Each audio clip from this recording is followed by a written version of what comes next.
இது மகிமை நேரம். மகத்துவமான எங்கள் அன்பின் ஆண்டவரே,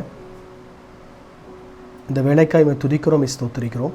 எங்கள் ஆண்டவர், நீர் எங்களோடு கூட பேச போகிறீர், அதற்காக உமக்கு நன்றி. நீர் எங்களோடு கூட பேசும். இயேசு கிறிஸ்துவின் நாமத்தில் ஜெபிக்கிறேன் பிதாவே, ஆமேன். ஆண்டவரும் உலக இரட்சகருமாய் இருக்கிற இயேசு கிறிஸ்துவின் ஈடு இணையற்ற பரிசுத்த நாமத்தில் என் அன்பின் வாழ்த்துக்கள். இந்த மகிமை டிவியை பார்த்து கொண்டிருக்கிற யாவருக்கும் இயேசு கிறிஸ்துவின் நாமத்தில் என்னுடைய வாழ்த்துக்களையும் நன்றியும் நான் தெரிவித்துக் கொள்கிறேன். கர்த்தர் உங்களை ஆசீர்வதிப்பாராக. நம் வேதத்திலே காலேப் என்கிறதான ஒரு தேவ மனிதனை குறித்து நம் வேதத்தின் மூலமாய் பார்க்க முடியும். மோசே என்கிறதான தேவ மனிதன் இஸ்ரவேல் ஜனங்களை பாலும் தேனும் ஓடுகிறதான கானான் தேசத்திற்குள்ளாய் ஆண்டவரால் வழி நடத்தப்படுகிறார். இவர் கர்த்தரால் வழி நடத்தப்படுகிற இந்த தேவ மனிதன் அவருக்கு பின்பதாக அந்த வழி நடத்துதலை தொடர்ந்து வழி நடத்தி செல்லும்படியாக யோசுவா என்கிறதான தேவ மனிதனை கர்த்தரே ஏற்பாடு செய்கிறார். கர்த்தர் ஏற்படுத்துகிறார். மோசே யோசுவாவினிடத்திலே தன்னுடைய முழு அதிகாரத்தையும் ஒப்படைக்கிறார். யோசுவாவிற்கு பின்பதாக தேவனால் தெரிந்து கொள்ளப்பட்ட ஒரு நபர் தான் இந்த காலேப். இந்த காலேப் உத்தம இருதயத்தோடு கர்த்தரை பின்பற்றின ஒருவன். இதற்கு எபிரேய பதத்தில் தமீம் என்கிறதான வார்த்தை பயன்படுத்தப்பட்டிருக்கிறது. உத்தம இருதயம் என்பதற்காக எபிரேய பதத்திலே தமீம் என்கிற வார்த்தை பயன்படுத்தப்பட்டிருக்கிறது. அதற்கு மற்றொரு பொருள் கரைப்படாதவன் என்கிற வார்த்தையும் உண்டு. எபிரேய பதத்தில் இந்த காலேப் என்கிறவருடைய பெயர்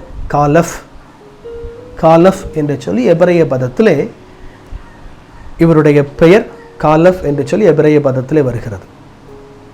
காலஃப் என்பதற்கு அந்த எழுத்துக்களை காலஃப் என்கிறதான எழுத்தை நாம் பிரித்து பார்த்தோம் என்றால் kaph plus lamed, kaph plus lamed, lamed plus beth என்கிறதான எபிரேய சொற்கள் அங்கே வருகிறது. லேமேட் என்பதற்கு அதிகாரம் என்று பொருள், பெத் என்பதற்கு வீடு என்று பொருள்.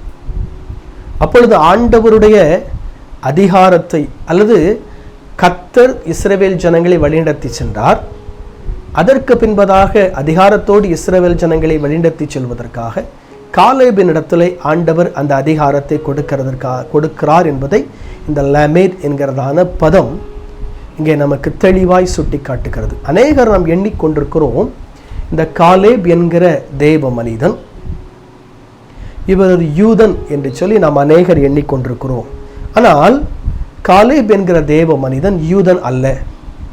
நாம் தெரிந்து கொள்ள வேண்டும், காலேப் என்கிற தேவ மனிதன் யூதன் அல்ல. யூதனாக சேர்த்து கொள்ளப்பட்ட ஒருவன். யெகோவா தெய்வத்தின் மீது நம்பிக்கை வைத்ததினாலே, யெகோவா தெய்வத்தின் மீது விசுவாசம் வைத்ததினாலே, யெகோவா தெய்வத்தை முழுமையாக அவன் நம்பினதினாலே, யெகோவா தெய்வத்தை முழுமையாக அவன் சார்ந்ததினாலே காலேப் யூதனாக சேர்த்து கொள்ளப்படுகிறான். இதற்கு என்ன ஆதாரம் என்று சொல்லி நீங்கள் கேட்பீர்கள் என்றால், வேதாகமத்தில் இதற்கு ஆதாரம் இருக்கிறது. நான் உங்களுக்காக ஆதாரத்தை வேதாகமத்திலிருந்து வாசிக்கிறேன். ஆதியாகமத்தின் புஸ்தகம் 15ஆம் அதிகாரம், ஆதியாகமத்தின் புஸ்தகம் 15ஆம் அதிகாரம் அதனுடைய 19ஆம் வசனம் இவ்விதமாய் சொல்லுகிறது. கேனியரும் கெனேசியரும் காத்மோனியரும், கேனியரும் கெனேசியரும் காத்மோனியரும். அப்பொழுது இந்த காலேப் யார் என்று சொன்னால், கெனேசியன் வம்சத்தை சார்ந்த ஒருவன் தான் இந்த காலேப். கெனேசிய வம்சத்தை சார்ந்தவன் தான் இந்த காலேப். அதற்கும் வேதாகமத்தில் ஆதாரம் இருக்கிறது. எண்ணாகமத்தின் புஸ்தகம் 32ஆம் அதிகாரம் அதனுடைய 11ஆம் வசனத்தை நாம் வாசிக்கும் பொழுது அதனுடைய ஆதாரத்தை மிகவும் தெளிவாய் நாம் அறிந்து கொள்ள முடியும். எண்ணாகமத்தின் புஸ்தகம் 32ஆம் அதிகாரம் அதனுடைய 11ஆம் வசனம் மிகவும் தெளிவாய் இவ்விதமாய் அங்கே சொல்லப்பட்டிருக்கிறதை நாம் பார்க்க முடியும். உத்தமனாய் என்னை பின்பற்றின கெனேசியனான எப்புனையின் குமாரன் காலேபும் நூனின் குமாரன் யோசுவாவும். உத்தமமாய் என்னை பின்பற்றின கெனேசியனான எப்புனேயின் குமாரன் காலேப். அப்பொழுது இந்த எப்புனேயன் என்கிறவர் அல்லது காலேபினுடைய தகப்பனாயிருக்கிற எபுனேயன் என்கிறவர் கெனேசிய வம்சத்தை சார்ந்தவர். இவங்க கானான் தேசத்தில் இருக்கிற ஒரு பூர்வீக பழங்குடியினர். இவங்க கானான் தேசத்தை பூர்வீகமாய் கொண்ட ஒரு பழங்குடியினர்.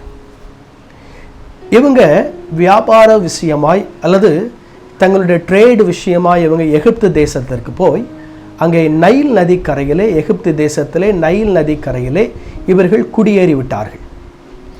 நைல் நதிக்கரையிலே இவர்கள் எகிப்திலே இவர்கள் குடியேறி விட்டார்கள். நைல் நதிக்கரையிலே குடியிருக்கிற ஒருவர் தான் இந்த கெனேசியர் என்று சொல்லக்கூடிய கூட்டத்தார்.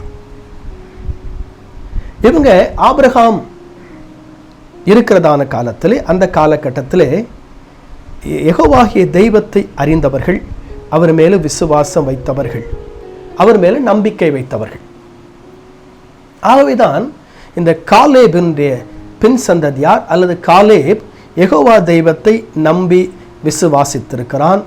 ஆகவேதான் கர்த்தர் காலேபுக்கு இந்த அதிகாரத்தை ஆண்டவர் கொடுத்திருக்கிறார். அது மட்டுமல்ல, காலேபை குறித்து வேதம் சொல்லுகிறது, உத்தமனாய் ஆண்டவரை பின்பற்றின ஒருவன் இந்த காலேப். உத்தமமாய் கர்த்தரை பின்பற்றின ஒருவன் இந்த காலேப். அவன் கர்த்தரை உத்தமமாய் பின்பற்றினதினாலே, ஆண்டவரை உண்மையாய் அவன் பின்பற்றினாலே, கர்த்தர் மேலே உண்மையான நம்பிக்கை விசுவாசம் வைத்திருந்ததினாலே கர்த்தர் இஸ்ரவேல் வம்சத்தை தொடர்ந்து வழிநடத்தக்கூடிய கிருபையை, அதிகாரத்தை காலேபுடைய கையிலே ஆண்டவர் யோசுவாவின் மூலமாய் கொடுக்கிறார். காலேப் இங்கே சொல்லப்பட்டிருக்கிறது, காலேபை குறித்து ஆண்டவரே பல இடத்துல சாட்சி கொடுக்கிறார். அதை தொடர்ந்து நாம் அதை குறித்து வருகிற வாரங்களிலே இதை குறித்து நாம் தொடர்ந்து தியானிக்கலாம். ஆண்டவர் காலேபை குறித்து கொடுத்த சாட்சிகள், காலேபின் அனுபவத்திலே அல்லது காலேபினுடைய வாழ்க்கை எவ்வாறு இருக்கிறது, காலேபுடைய அனுபவம் எவ்வாறு இருக்கிறது என்பதை தொடர்ந்து நாம் வருகிற வாரங்களிலே இதை குறித்து நாம் தெளிவாய் நாம் தியானிக்கலாம். தொடர்ந்து அடுத்த வாரம் இந்த நிகழ்ச்சியை பார்க்க மறக்காதிருங்கள். அடுத்த வாரம் வரைக்கும் கர்த்தர் உங்களை ஆசீர்வதிப்பாராக. தலைகளை தாழ்த்தி ஜெபிப்போம். தகப்பனே, உமக்கு நன்றி. ஆண்டவரே, இந்த நாளிலும் நாங்கள் காலேபினுடைய ஆண்டவரே அவுட்லைனை நாங்கள் பார்த்திருக்கிறோம். தொடர்ந்து காலேபை குறித்து வேதாகமத்தின் மூலமாய் நாங்கள் பார்க்க போகிறோம். எங்கள் ஆண்டவர் எங்களோடு கூட நீர் பேச போகிறபடினால் ஸ்தோத்திரம். உடைய மகத்துவமான மாறாத வல்லமையான பிரசனம் எங்களோடு கூட இருக்கிறபடினால் உமக்கு நன்றி. இந்த மகிமை டிவியை பார்த்து கொண்டிருக்கிற ஒவ்வொரு மீது கர்த்தருடைய பிரசனம் இருப்பதாக. ஆண்டவரே, இந்த நிகழ்ச்சிக்கு உதவி செய்த தெய்வ மனிதர்கள், ஆண்டவரே, இந்த ஊழியத்தை நடத்துகிறதான அன்பு சகோதரனை கர்த்தர் ஆசீர்வதிப்பீராக. ஆண்டவரே, இதை பார்த்து கொண்டிருக்கிற ஒவ்வொரு மீது வல்லம் இறங்கும்படியாக ஜெபிக்கிறோம். பிரச்சனையோடு கூட, போராட்டத்தோடு கூட ஆண்டவரே இருக்கிற ஒவ்வொருவருக்கும் கர்த்தர் விடுதலை அருளை செய்யும்படியாக ஜெபிக்கிறோம். இயேசு கிறிஸ்துவின் மாறாத நாமத்தில் ஜெபிக்கிறோம் பிதாவே, ஆமென்.